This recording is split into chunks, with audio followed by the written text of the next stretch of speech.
It was probably the insane slaughter of the Battle of the Somme which finally convinced the British that warfare need no longer be played to the rules of cricket.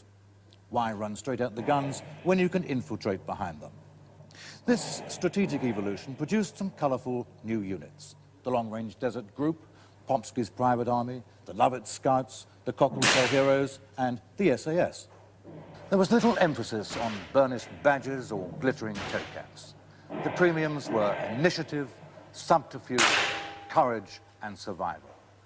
Such a unit is the Mountain and Arctic Warfare Cadre of the Royal Marines.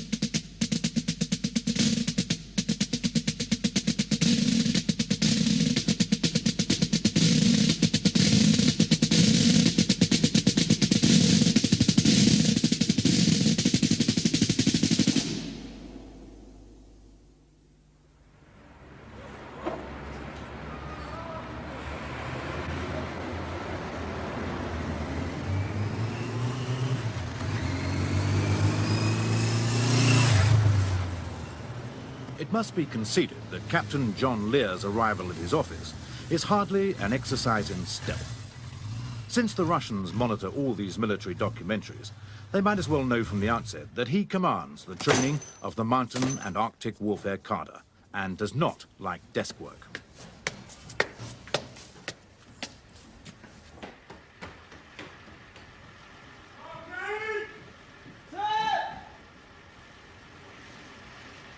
Equally, Sergeant Mac McLean's arrival, like some spin-off from the Tour de France, is evidence of the unit's informality rather than some gullible disguise. He hates desk work also. Their headquarters in Plymouth is immediately opposite the intelligence section. Here too there appears to be an expedient solution to the tedium of paperwork.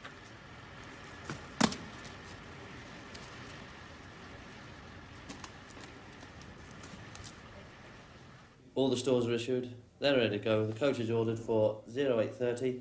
Okay. She'll be down there. The casualness, even eccentricity of it, should not dispose you to believe that what you will see in these programs is some kind of situation comedy in khaki. They're planning the examination and possible recruitment of 25 men to an elite corps. Well, let's look forward to a good 4 weeks, good weather. And stacks of Joyce's Oggies, eh? Stacks of Joyce's Oggies, yeah. Right, okay. Okay, right.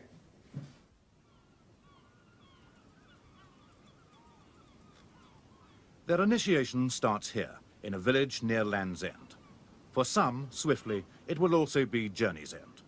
The standards are quite uncompromising, and there will be many days and nights when this command post, in retrospect, will seem like Claridge's. Thompson, no mail for you today. Thanks. Tom.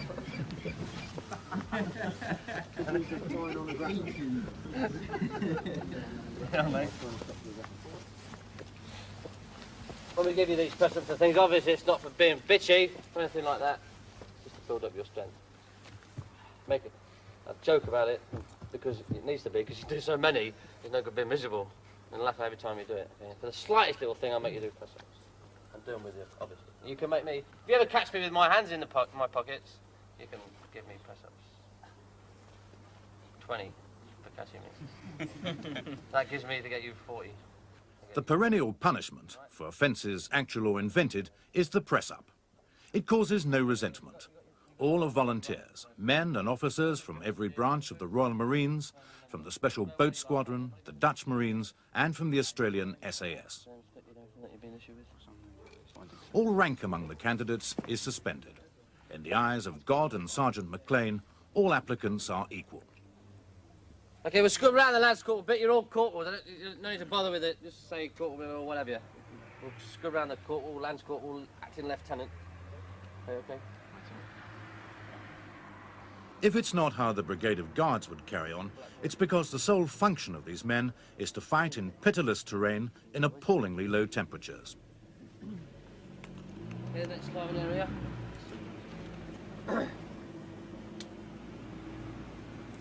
Is it? Haldring Cove.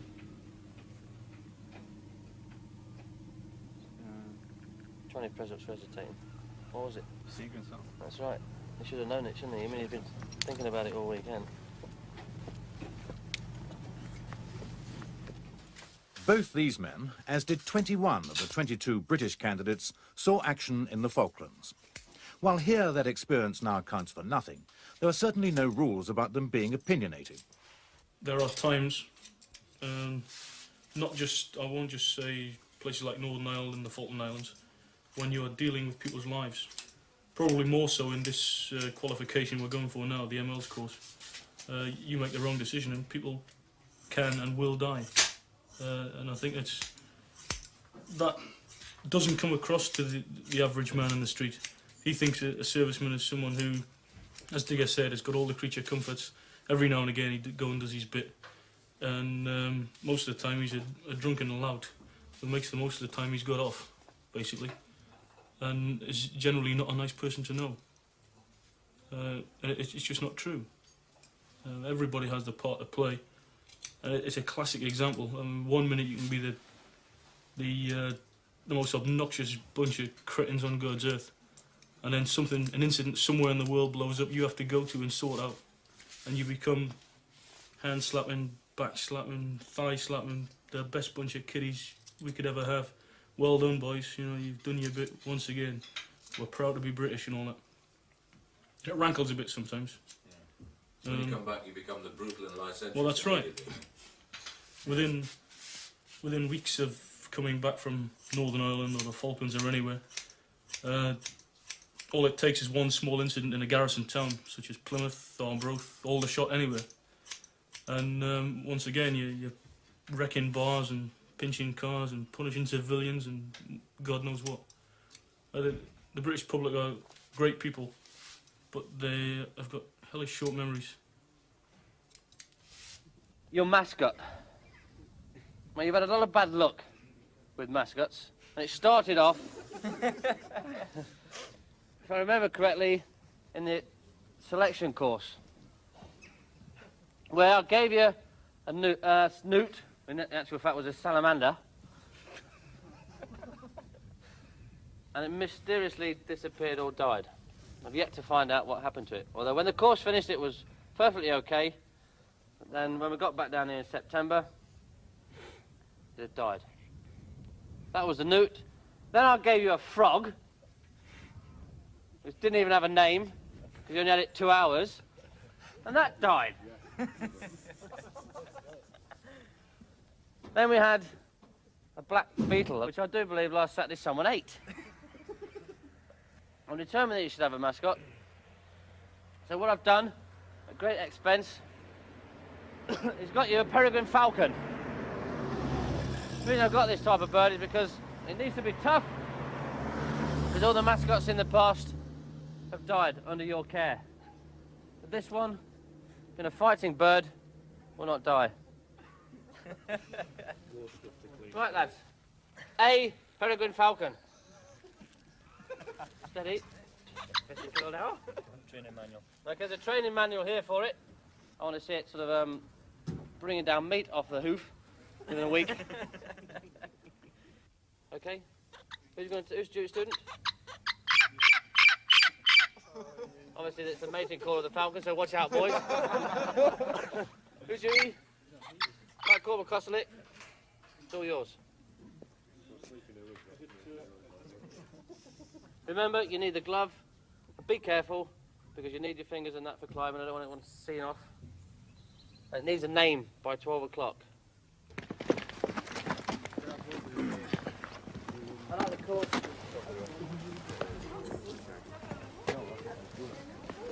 Are you happy with it? Hey? Yeah, you don't look. By the left, that's a right Congo expression, that is. The order is put the marks and then by the left if you're going to left wheel, by the right if you're going to right wheel. By the right because the right hand wheel's the front rank. What brand of men are they? Here's the head of training for the Marine Special Forces, Major General Julian Thompson. Well, I would think he's actually rather a special sort of chap. He may actually be not the sort of fellow who's standing in the front rank looking terribly smart, who catches everybody's eye. I think he's got to be, and I've always described it as rather like a badger, really, to have this ability to, almost like an animal, and I don't mean it in any derogatory sense, suborn his personal feelings of discomfort and take no notice of them and almost sort of switch off the feeling of discomfort. At the same time, not switch off his other senses so that he's sort of dozing away and doesn't notice what's going on. And he must also be an absolutely first-class Marine soldier.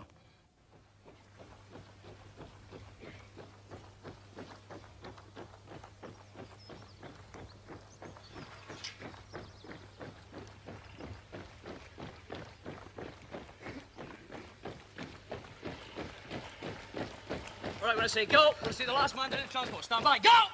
Come on, mate, catch up and rear! All the way down! Go on, catch up!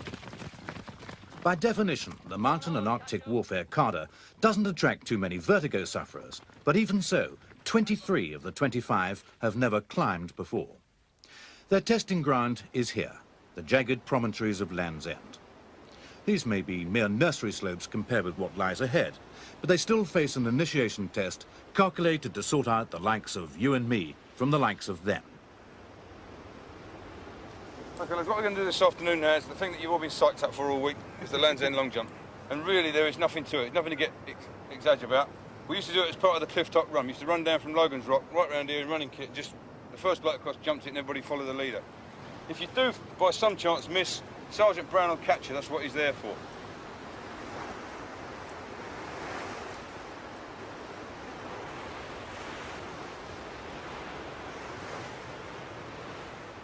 Because there's a strong wind blowing, don't think that you've got to jump to the right to compensate for the strong wind. Just get down there and jump across. Right, I'm just going to do a quick demonstration now. To prove how confident I am, I won't use any harness. All right, just to show you how easy it is. But for you, because you're students, you'll be roped on. Okay. This is the start position. Stand on here. Get your bottle in your hand, your heart in your mouth, and just take a flying leap out. And that's all there is to it. Aim to get your feet on about this pancake here. And you'll get on it quite easily. All right, any questions? I'll have your belay here. Take coils in your hand. No, good positive movement when you go. When you're ready. Smaller coils than that. Aye. Go on, don't hang about. The longer you hang about, the harder it'll be. As soon as you're ready, just go. Go on, go for it. Go for it. Go on.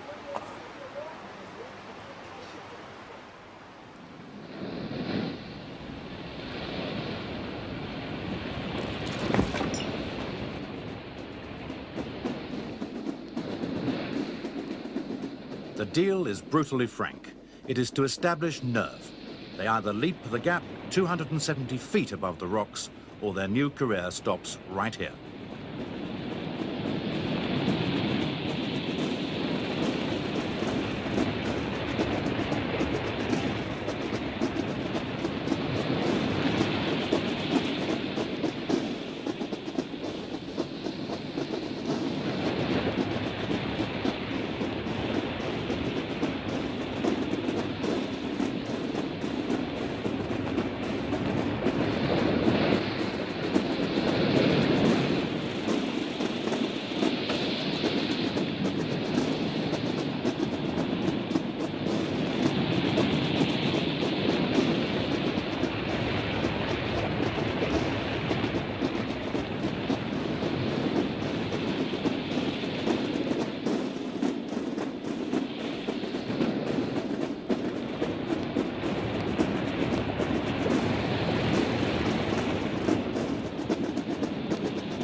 Phase 2 is the first encounter with a rock face.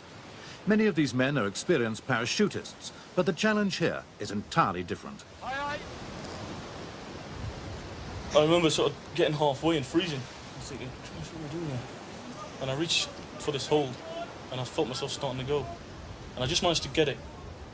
And I vowed there and then, once I got to the top, that I would never sleep on a top bunk again. Like anybody else, you still get frightened up there. on the rock, and you talk to some of the more experienced MLs, and they'll tell you they still sometimes get frightened themselves.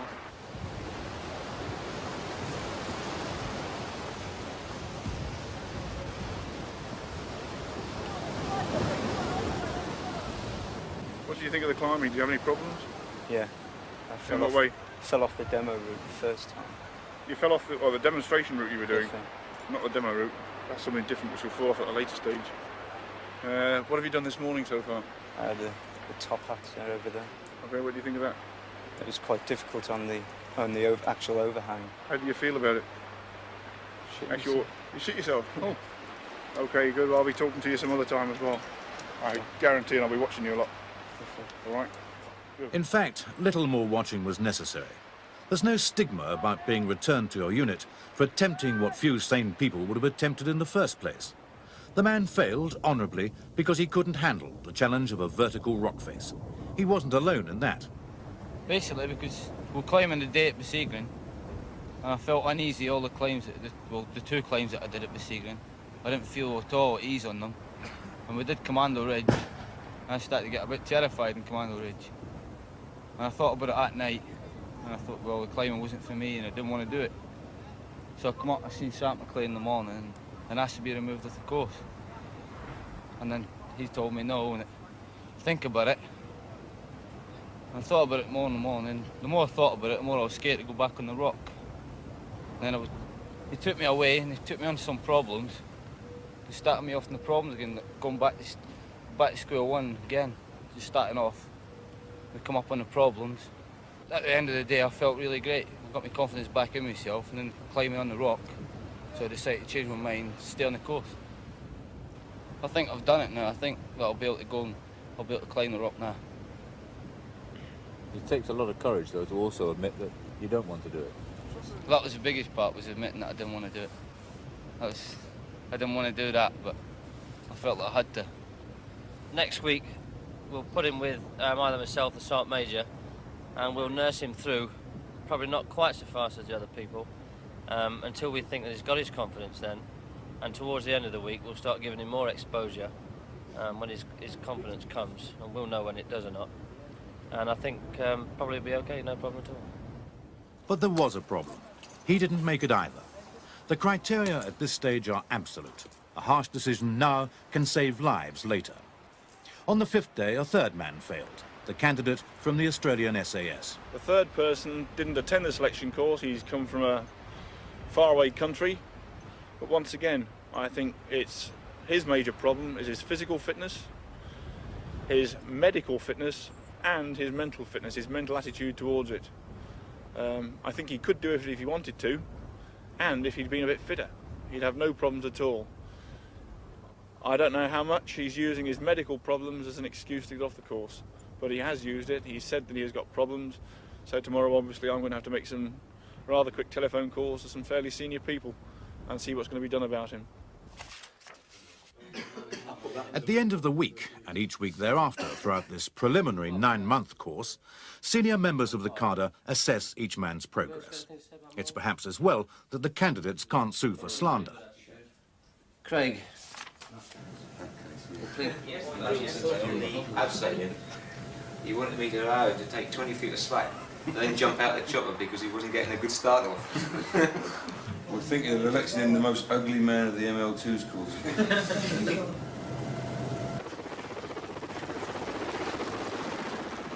After a week at Land's End, abseiling 200 feet out of a helicopter is regarded as a mere games afternoon.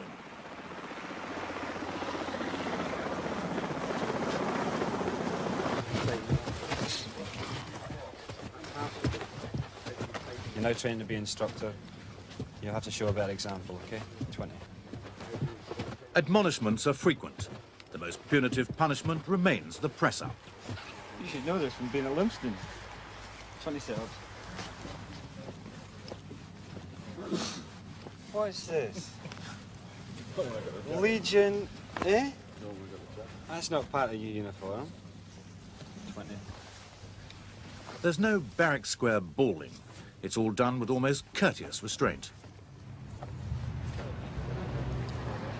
Did it? Oh, Oh, have you all got your piece of rope in your pocket? Yeah. Right, stand up, tie a dick's knot. How many press-ups do you want if we haven't got our rope? Oh, I'll have 40 sit-ups at you then.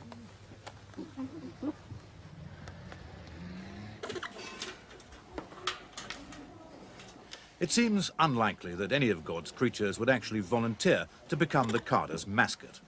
However, promotion to the rank of falcon appears to have induced a sense of security. Well, he was very noisy at first, and he wasn't very popular. I think people were trying to strangle him and flush it down the loo. And now you catch them secretly talking to it. When you come in, they pretend they weren't.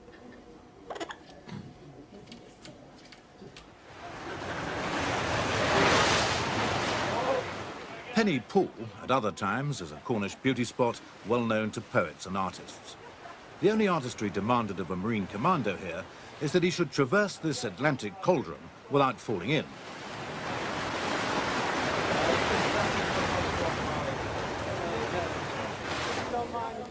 At high tide, this neither Arctic nor mountain challenge is easier said than done. For some, with heavy seas pounding through the gap, the limit of ambition is to hang on. There are two people sitting down there for these big coppers. I don't want anybody going in there.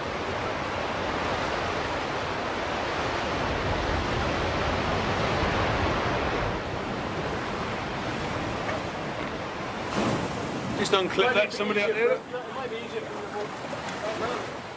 For Corporal Grant, hanging on is both agonising and essential for survival. His right shoulder has been torn completely from its socket.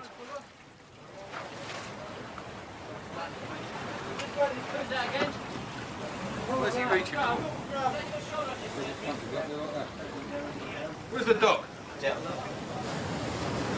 that rope, somebody, get that rope.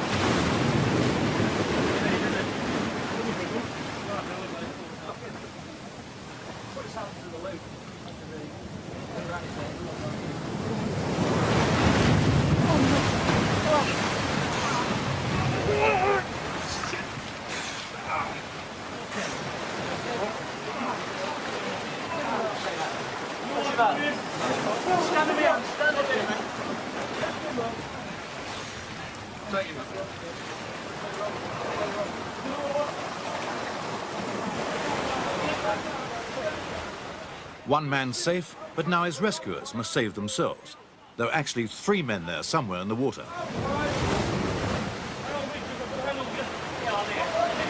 Bring the bell stretcher down, will you? Bell stretcher!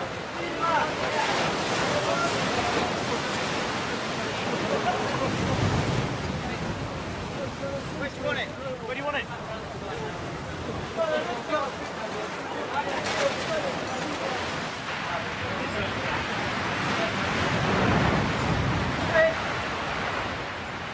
Last man out, and lucky. If that wave had been as massive as the last, his next stop could well have been in the neighborhood of Boston, Massachusetts.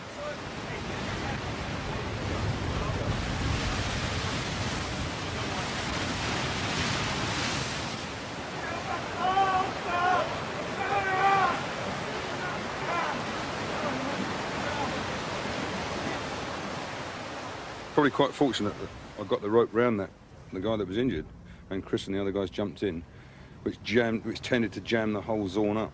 I think if just the two of us had been swilling around, and then we might well have got swept out and off the ledge. And especially the guy with the injured arm, there was no way he'd have got out. Take it. Make a good rope, Tim, will you?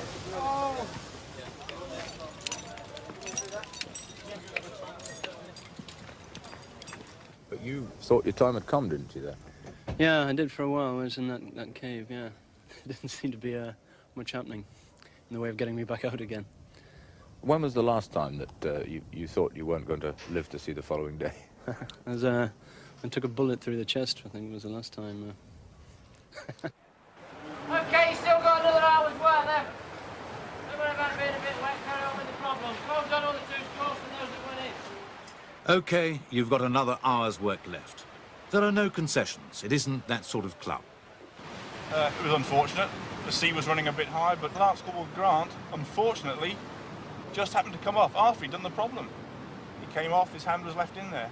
But as I say, it's all part of the actual character building of the ML2. You've got to have a person who, when he is wet through, soaked wet through, and perhaps freezing in Norway, is able to turn round to, be it a half company or 30 men, and smile and generate motivation within them. And to do that, you've got to do these little, should we say, foibles that have been in the course for years. They are part of the course, and everyone expects to do them.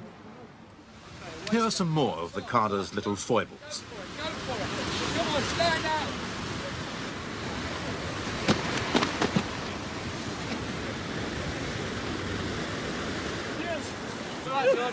Not the old rope trick. Everybody knows the rope trick. They're expected to climb anything set before them. In this case, a traverse of the sea wall at Sennen Cove.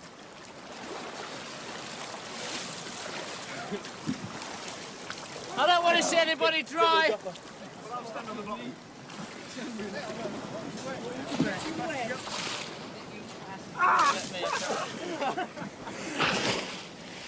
To the Queen's enemies, perhaps even to the Queen herself, the horseplay must seem dangerously close to anarchy. Get him! What military system is it which permits a sergeant to be roughhoused by his men? Okay, now you there?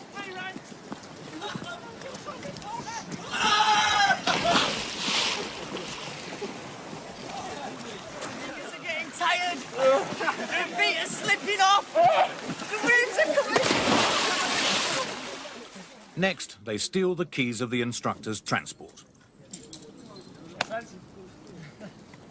When you're tying off, just prior to going in the oven.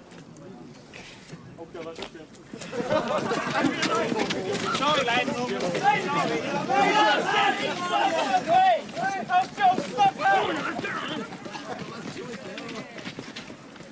No one escapes, not even the director of this film.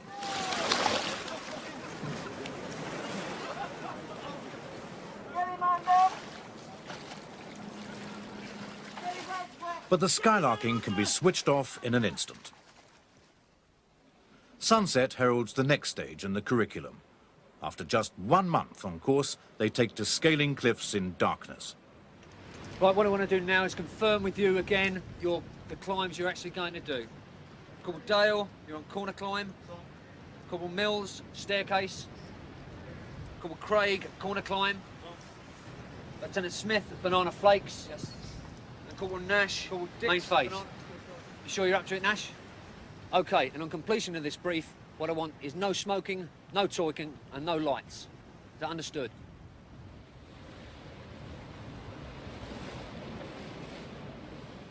The only illumination is from a pale moon and a distant lighthouse. What you're seeing here comes courtesy of science. It's being filmed through image intensifiers which give an accurate impression of what it's like to peer through the night sights of a rifle. The test piece rock face is 80 feet high.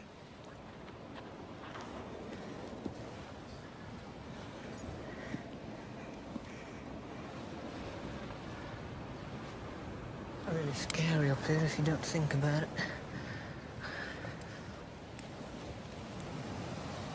I'm still sweating now. From my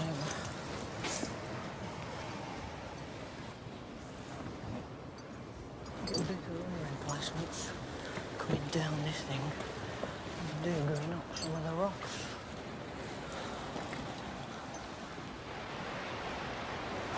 Stuck in there. It is in situations like these that you discover why the instructors never need to raise their voices. They earn respect and maintain authority by sheer example. Climbing down a cliff face in darkness is even trickier than climbing up. Sergeant Mac McLean sets off without ropes. See how it goes to reverse this diff climb. I left banana flakes. There's a way down that we use quite a lot. I know it very well, although I do climb it at night. You just have to feel around and look with your hands where my feet are going to go Once I've found a foothold, I can then go back to cache with them. Have 3 points of contact, knowing there's somewhere there. Nice and easy for my feet. Great.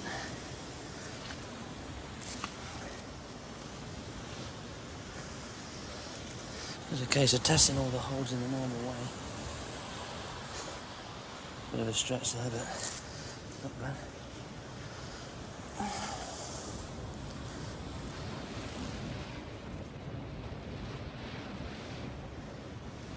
It's lovely rock, this granite. So,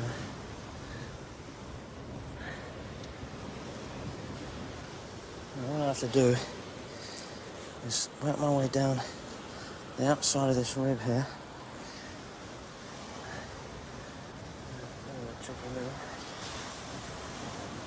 Stacks of handholds, no problem. This is a smaller leap across. Well, it's no good waiting, you might as well just do it if you hesitate. Got it. Just got my finger there. The thing is, you can see what you're jumping on. Can't see how near the wall is to you. And difficult. To alleviate the anxiety of next of kin, the trainees do have the benefit of ropes.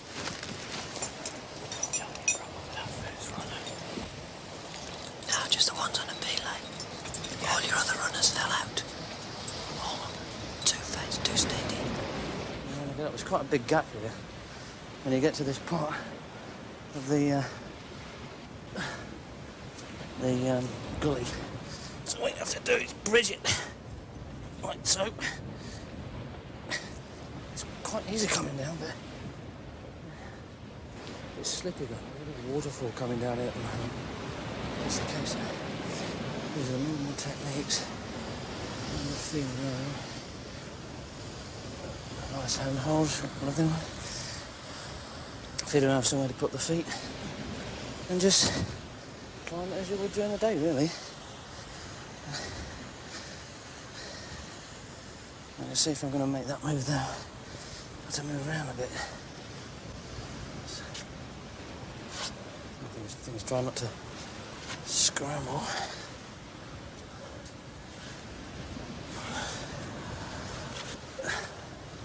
Gets your adrenaline down a bit. That's when you do it at night, and it gives you at one with what you're doing, I suppose. Yep. From the top. That's it. Grip tight gully and banana flakes. Gives you a nice sensation when you finish that.